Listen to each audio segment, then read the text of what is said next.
ngwaga ka 2022 e dira dipeeletso tsa madi a hetang 400 million pula go aga madirelo a re thegatsang diteamane le go neela Botswana dikitso tsa go ka dira tiro eo. Ke ka nako e mogama wa diteamane o neng o mekamekane le dikgwetlho tse di jaaka segajaja sa COVID le go gola ga kgatlhego ya bareki mo diteamaneng tsa maitirelo. Nngwe ya diemo tse go supiang ga di bakile kwelotlase ya theko ya diteamane le hatse ka bophara.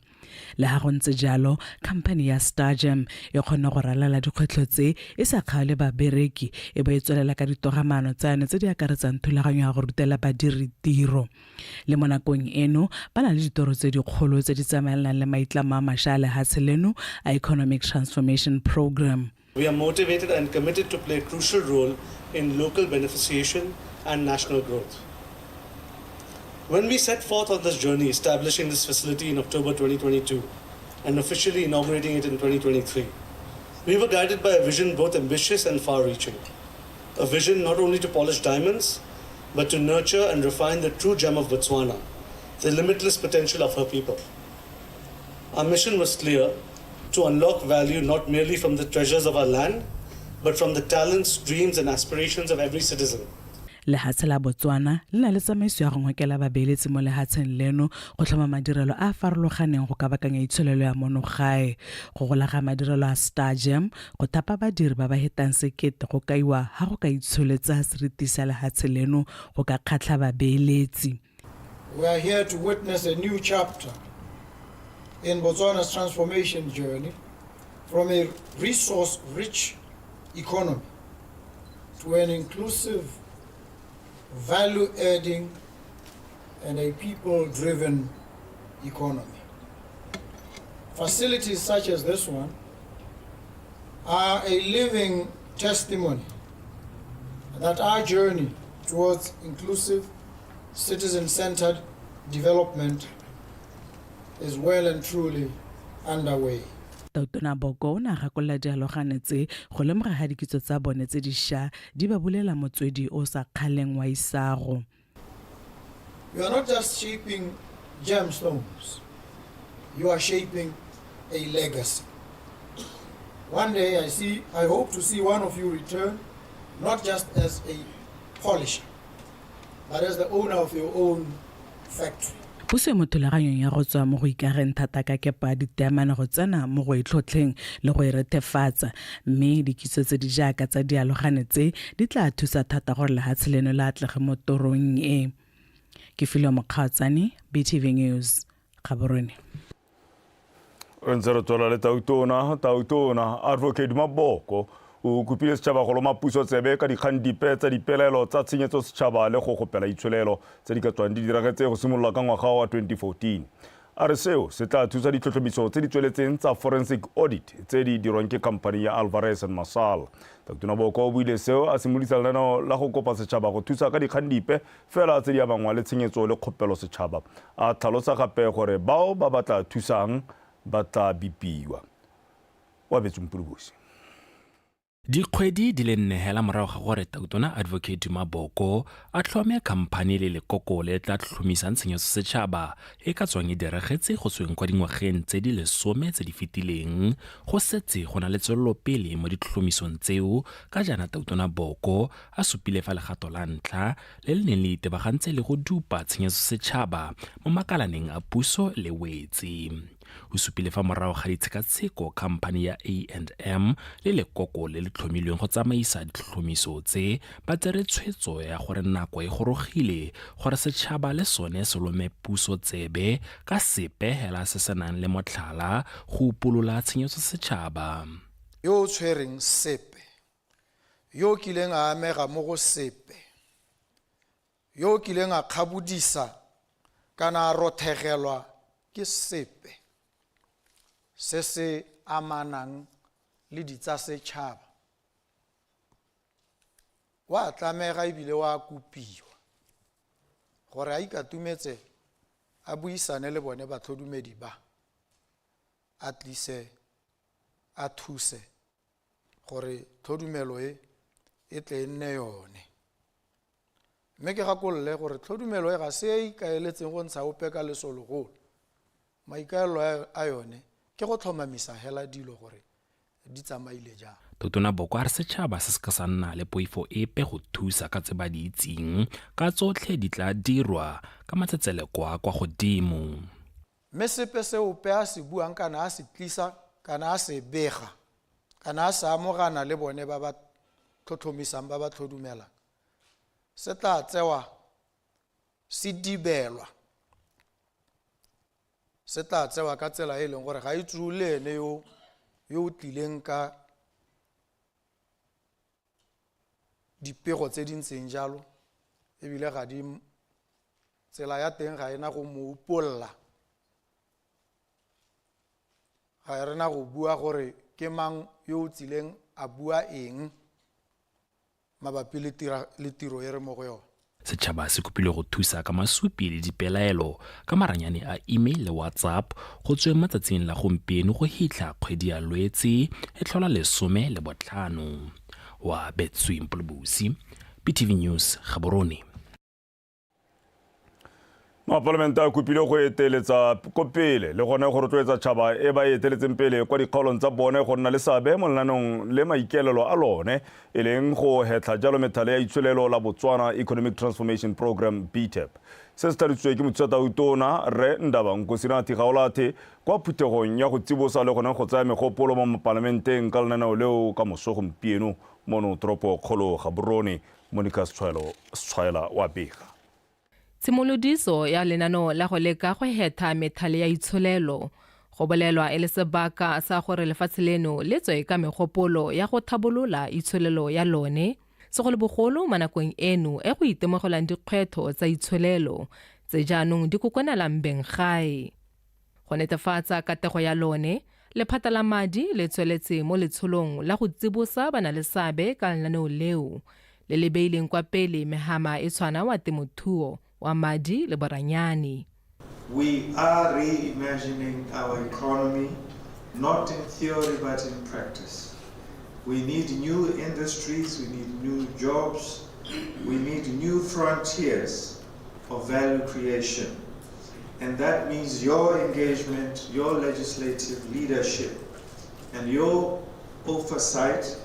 will be more critical than ever before in our history. Transformation will not be driven from government offices alone. It has to be championed by Parliament. It has to be championed in our policies. It has to be championed in our constituencies. Go ya ka tona lenaneo leo le le tla tsayang dibeke tse di 12 le ikaelela gape go rotloetsa go dira dilo ka potako go itse madiadia a mo ditirelong tsa puso a ntseng e le matshwenyego mo go ba bantsi. This program is direct response to your frustrations. It is a direct response to your ideas and your hand-holding that we as a country, the way we do things, the way our machinery unfolds, needs to be changed. Too many viable projects have been paralyzed by indecision. Botswana has never lacked ambition. What we have learned has been execution. We are pivoting to a new model where delivery leads strategy and where results are non-negotiable. Go tlhalositswe gape ga lenaneo la go hetha methale ya itsholelo e le sebaka sa gore lefatshe leno le ka bakanye itsholelo gore le emise go ikaega ka ditswammung mme le hethe le tsone ditiro tsa mo nakong eno di thokwang bobe ke ba le bantsi. Monica Sitshwaela, BTV News, Gaborone. Mo tshwarelela mookamedi wa lekalana la business Botswana Rempapi Tsholofelo o tlhalositse fa mahama wa kgatiso le kanamiso ya dibuka wa mono o lebane jalo ke dikgwetlo tse di golang ebile di tshosetsa go tswalwa ga mahama yo. Ga bua ko puisano e neng e tshwerwe ke bana le seabe mo notoropo kgolo Gaborone Bosheng, Re Tsholofelo o tlhalositse fa dintlha tsa botlhokwa tse di tshwenyang mo mahameng o wa kgatiso di akaretsa letlhoko le le go godimo la maranyane go sa kopana ga melawana le gone go sa dira dipoelo kgotsa dipoelo jalo tse di ko tlase go rata moranyane wa pega. Mahama wa kgatiso le kanamiso ya dibuka o na le seabe se segolo mo kgolong ya diitsholelo ka go tlhama ditiro le go tlamela mehama e farologaneng jaaka wa thuto, diofisi tsa puso le tse dingwe bošeng jaana mohama o ntse o tshosediwa ke go nna maga tiriso ya maranyane mo go lebegang go heketsa wa kanamiso ya dibuka. The sector is at crossroads, grappling with issues such as technological demands. We are all aware that one of the things that the new government has been talking about, Minister, is going into the digital space, especially for education provision, which are now bringing a challenge in terms of the printing side of things. So these are some of the things that the sector is realizing. There is also lack of local beneficiation. There are also some licensing issues. We are just talking about definitional issues here in terms of the sector not benefiting out of the 15% manufacturing incentive. Of recent, it has contributed close to 5.4% in value addition and also about 2.6% to employment.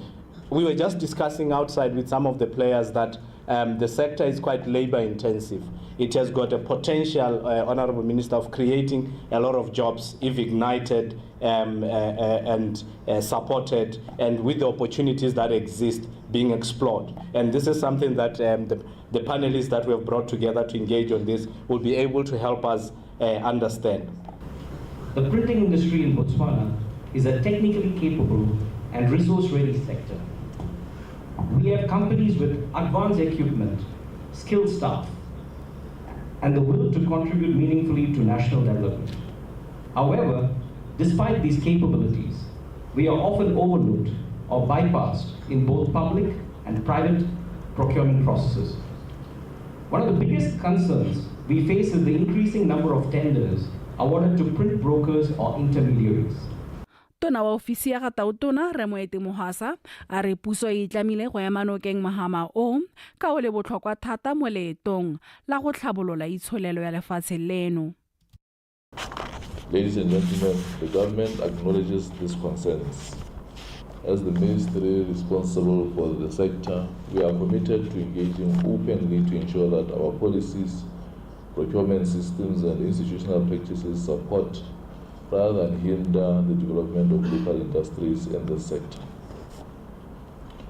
This dialogue, therefore, comes at a crucial moment, especially now when we are developing the Botswana National Transformation Program. It provides an opportunity not only to diagnose the issues, but also to co-create solutions that are practical, inclusive, and future-focused, and to implement them through the BETP. Go tlhalosiwa fa phuthego e le kgato ya ntlha ya maikaelelo a go tsosolosa mahama o wa kanamiso ya dibuka. Go rata Moranyane, BTV News, Gaborone.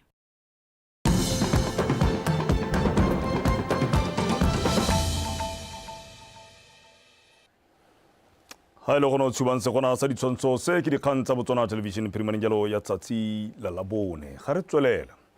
Molaodi wa toropo ya Jwaneng re go leba khari a re o tshwentswe thata ke barui bangwe ba ba tsweletseng ka go diga terata e kganela motsamao wa leruo bogolo jang wa dikgomo go tsena mo toropong eo ka ibile go ngoka go nna le kgonagalo ya gore dinwe metsi a leswe a matala a kgopoleswe a khotleletsegileng a go lebegang a pumpunyega mo toropong. Re khari a re se se busetsa maiteko a bone ko morago ebile o tlhalosa fa go dira jalo e le go tlhoka boikarabelo ebile go khotlela botsogo jwa leruo segolobogolo boleng jwa nama. Emmanuel Rapoa wa pega. Toropo ya Jwaneng e dikaganyeditswe ke maraka, dipolase le masimo, mme gangwe le gape bontsi jwa dikgomo bo tshologela mo go yone go tla go nwa metsi a leswe a elelelang ko ntle ga matangwana a kgopo ya metsi a dirisitsweng. Fela sebe sa phiri bo e le seemo sa metsi a ka sa babalesega go ka nowa ke leruo.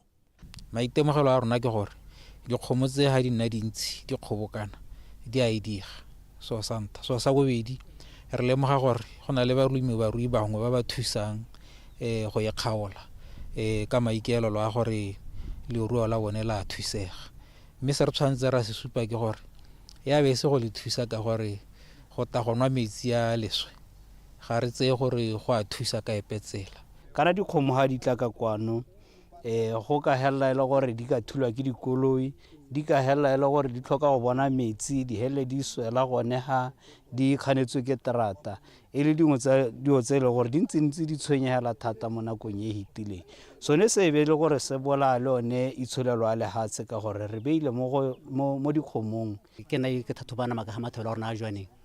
re temo go se cluster ile gore re ka bitsa re ke rene ya Kadue le bo honye bo sekwele tse le gore ha re lebile dipalo tsa dikgomo di tswa ko teng tse di nwang gone ke yone kgaolo ya me ga thata ha re tsena mo bolwetse ba mabele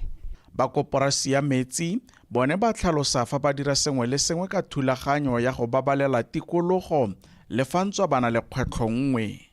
metsi ya mokgwa one a bata ka be gona le kwa tswelang teng ka gore moyaka mo mafelong a mangwe re itse metsi a dirisiwa go nosetsa digadeni a mangwe a tsena mo molapong a tsamang mme ka go tlhoka lesego le ha tsela rona mo jwaneng le flete ga rena melapo go hema dikgomo go ipatlela diphatla tsa go ya go nwa metsi a leswe go bo go ikagile thata ka beng ba dikgomo le badisa a be kgomo e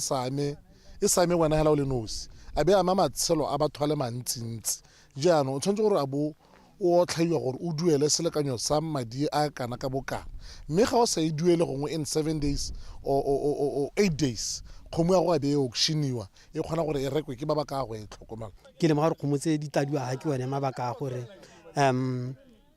ba rua kgomo le bone hela ga re a tlhwagalla go rua dikgomo tsa rona ka gore dikgomo tse le magodu di ka bogodu bo bontsi tlhokomelo e maleba ya leruo ke yone fela e ka tlhomamisang fa di ata sentle ka dipalo tse di eletsegang ebile di ntshiwa le mo ditseleng go hema dikotsi tsa tsela tse di gobatsang le go gapa matshelo Emmanuel Rapoa BTV News Jwaneng Wetswena re bošeng kansele ya toropokgolo Gaborone ya bolotsa letsholo la go baakanya le go tlhabolola mafelo mangwe mo motsemogolo tota mo toropokgolo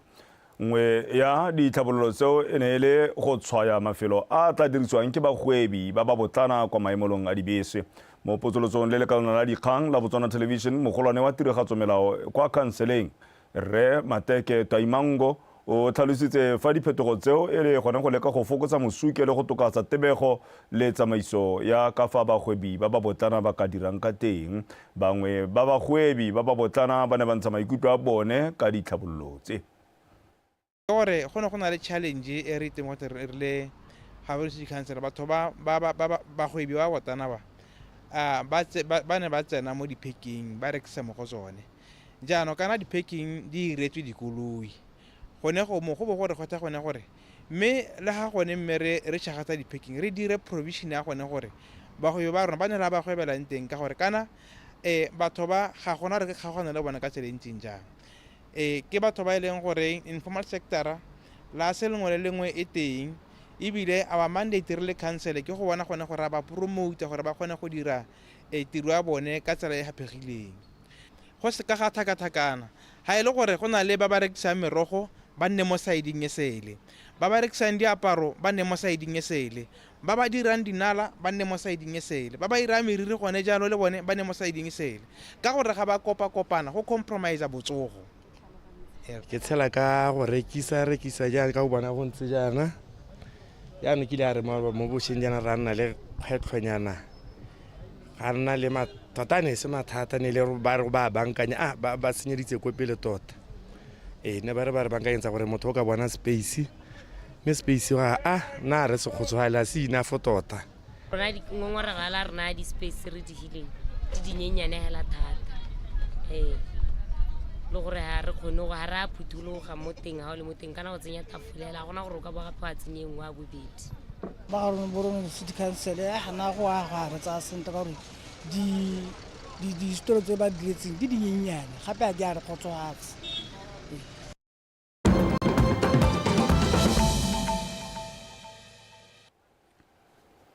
nya re le batsa mafatshe a sele lefatshe la Ghana le mo malatsing a mararo a khutsafalo morago ga go phatakana ga sefofane sa tlhoto mo se se bileng sa bola ya bagolwane bangwe ba puso go akarediwa matona a puso a le mabedi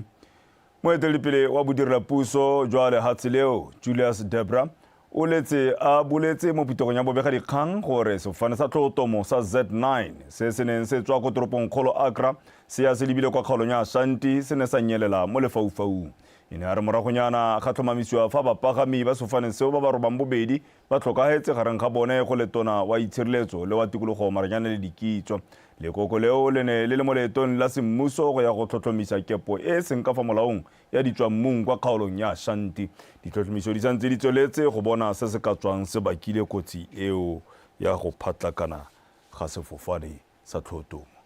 Re a kwela go go tsa metshameko kgaitsedi ke go segongwe o tabo a go tshotse sentle bontle.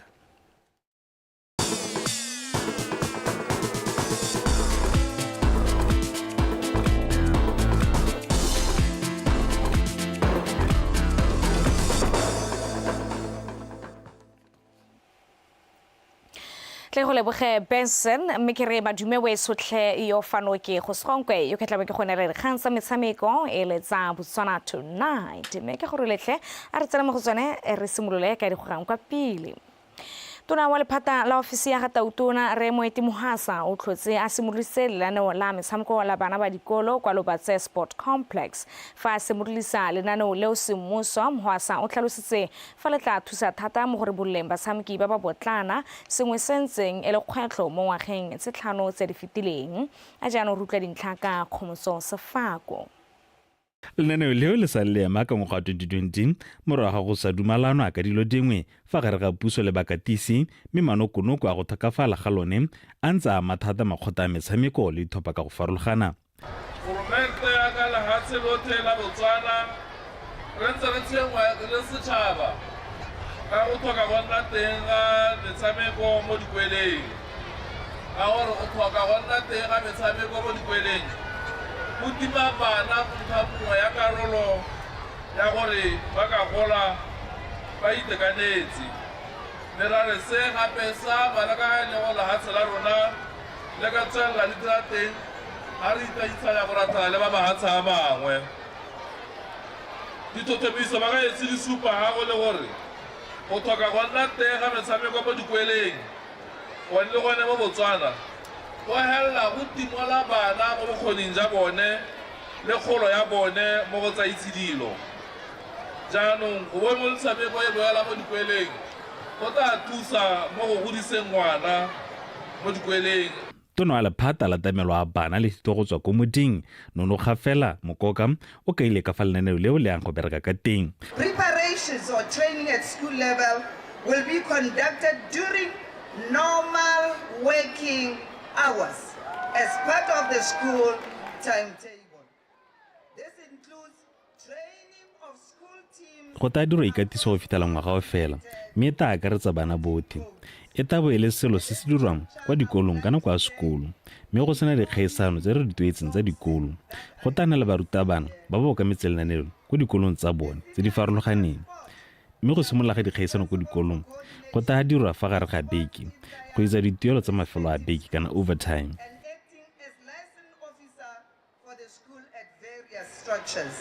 They shall also strategically schedule inter-house competitions aimed at promoting mass participation during weekdays instead of weekends. Lenaneo leo le ta netefatsa fa bana ba nna le sebaka sa go phadisanya mme le ta akaretsa ngwana mongwe le mongwe. Sport le di-art kana sport le other co-curricular activities di tshwanetse di itsewe gore di botlhokwa thata mo goreng di nne le mosola mo bathong mo re go bitsang physical benefits. Ke sone se re dumela gore re tshwanetse re kokoanye bana ba rona re ba kokoanye re ba thuse gore ba ye go metshamekong. Re tshwanetse ra itse gore go mo go a thusa le boeteledipele ngwana o gola a na le boikarabelo ka gore o tlwaetse go dira le ba bangwe o tlwaetse go dira le tse dingwe le ba bangwe o ithuta go etelela ba bangwe ka sebaka sa a leng mo go sone le ba bangwe ka yone nako eo. Go mo ke gone mo go bidiwang team mindset kana team work. Ka lenaneo leo go ta fefogala gore bolola talente go tswa ko moding mo dikolong tsa lefatshe leno. Kgomotso Sefako, PTV Sport, Lobatse. Fa re tswelela motlhami wa kgaisano ya mabelo a FNB Botswana Golden Grand Prix Glory Dube a re go fokodiwa maemo ga lebelo le go tswa kwa go gold go nna silver ga gona go ama boleng jwa mabelo ao. Dube o buile seo morago ga gore lekgotla le lo ka metse mabelo lefatshe ka bophara la World Athletics le tlhalose fa le busetsa kgaisano eo kwa maemong a silver morago ga go retelelwa ke go dira dilo dingwe tse di amanang le go rulagangwa ga kgaisano eo sentle ka kgwedi ya Moranang. Ka ge so molele kwa o go tshwaretse dintlha. Dube a re ngwetse di bakileng go dioga maemo mo ke go tlhoka go fithelela nako e ba neng ba e filwe go rulaganyetsa mabelo ao a monongwaga. Le ka 2023 and then be re simolla go lemogiwa ke ba World Athletics and then ba ba eletsa go ka rana go ka taboga lebelo le rona which they gave us a status sa bronze se ileng gore re se ranne gangwe hela ka 2022 and then 2023 very upliftiwa to gold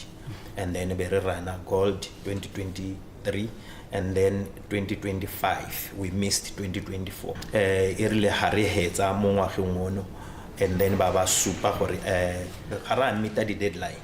au ka gokologelwa sente this year the line until 5 hours before the first event in agency DCO in short ya hela gore that's not meeting deadline. O tsweletsa ka ya gore go bo ba useditswe mo a silver ga gona go ama boleng jwa mabelo a bothata. Kana di event tse o ska le bala gore di taka ka di points di taka ka price monies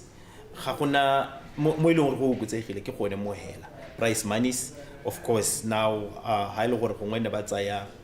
price money se ne ile 180 jano gompeno ya go gokutsega le ka ha re ba tswang ka teng go gokutsega but the caliber of athletes we are still going to get the same athletes. The organization ka ha re yang go rana ka teng go ntse go tshwana hela tota ga gona sepe se ile gore se changeitse se se kalokalo le yone recognition. Mo tabogi wa pele wa lebelo 30 meters e bile yana ene motswana wa ntha go feta kwa makgaolo kgang a dikgaisano tsa di-Olimpiki tsa 2004 kwa Greece a re ba tsile go ka thata go netefatsa fa kgaisano eo e boela mo maemong a gold. From the Golden Door Sports Agency, for now we are happy, very happy Harlin thing, and we are going to work so hard for at least Erika ngwago latelang be re bona gape re boetse ha ne re le teng before ka gore if we don't do that go tabe go ra gore re hella go ngwe re ile go bronze re hella gape re dule be re hella re itirela ile event hela ya ka before. Kgaisano FNB Botswana Golden Grand Prix e neng e le nngwe ya mabedi a maemo a gold mo kgaolong ya Afrika morago la Kenya Cape Keno Classic e ne e tshwarela kgetho la bobedi monongwaga mme solofetse go tshwara gape ngwaga o tang ka kgwedi ya Moranang. Solofelo ke gore fa nako eo e goroga tsotlhe di bedile mo maemong go bona serudumo boleng ga mmogo le maemo a lebelo leo a boetse go gold. Kagiso Molele kwa BTV Sport Gaborone. Re ntse re le mo go tsa mabelo mokatisi wa setlhopha sa Lefika Athletics Khola Mosimokoko a re rentswa lefatshe leno le dira bontle mo lebelong la 400 meters le tshwanelwa ke go bereka ka thata mo mabelong a mangwe ka go setse go supagetse fa go na le batabogi ba ba nang le bokgoni mo gone. Tshepo ke himele o go rantse pego. Lefatshe leno le simotse go bona katlego mo lebelong la 400 meters ka ngwaga 2011 fa Mantle Montsho a fenya seetsela sa gago mo kgaisano ya IAAF World Championships mme batho ba lebelo leo ba se ke ba tlhola ba leba kwa morago ba dira diaba.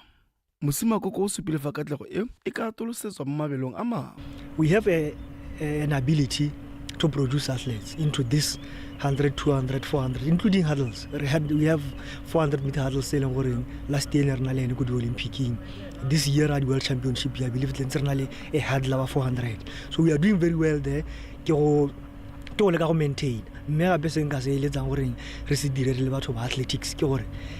re spread across other events, including middle and long distance, including field events being the jumps, including the throws. Because I really good more sprints.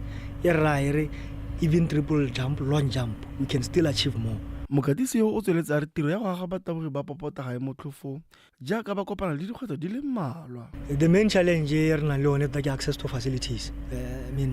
August National Stadium e tswetswe yana, we have a challenge ya gore train la kae. UB Stadium ka kwa le yone santse tshwantse go tswalwa for renovation. So ha o ka lebelela go mo ga borona gore track e di kae,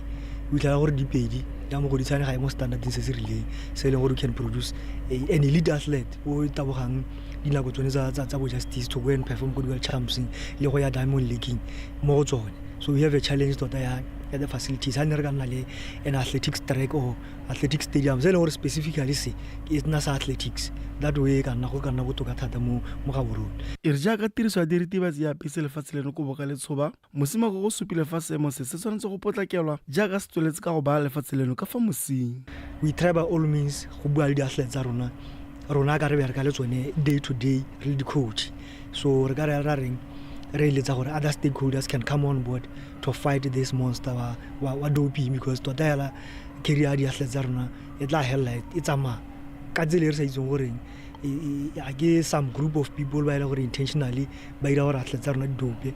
or they are misleading our athletes. So e broad issue a teng yone e batla re ntse ga tse re bua ka yone mme hela doping ke nngwe ya issue tse e leng goreng I think with coming in of other stakeholders re ka e hema. Lefatshe le le tsweletse ka supa bokgoni mo mabelong ka kakaretso mme tsholofelo go gore setlhopha sa Botswana se bo se le popota ko metshamekong ya di-Olympic e latelang. Tshepo ke himile PTV Sport Gaborone. Ele Tshepo ke himile a wetsa re kgantsa motshameko sa nako eno wetso ke re a re bora kopana gantsi jana ka nako ya bofera bongwe jaaka ke tlabe ke bua ke go dinela gape ka puo ya Seesemane ka sona sebaka wetso a re bua re go gakole ditlhogo gape. Utona Advocate Maboko a rotloetsa setšhaba go loma puso tsebe tiro e pehela ya kgopelo tshenyetso setšhaba e ba e boneng kgotsa ba e bona. Lefatshe la Ghana le mo malatsing a mararo a khutsafalo morago ga go phatlakana ga sefofane sa tlhotomo se se bolaileng bagolwane ba puso. Fa mo go tsa metshameko go fokodwa maemo ga lebelo la FNB Botswana Golden Grand Prix go bolelwa go tla se ke go bolaya boleng jwa mabelo ao. Wetso ne di lekalo ga go di fela nako ke yone bentse re patapatile ke tla bo ntse ke tsweletse ke na dipuisano tse di harologaneng go itla ka nako ya bo roba bongwe mme ra go hela jalo go go batipolopi go utlwa ka maemo a bosa moenyana pele le bonela wabo a ene kagiso.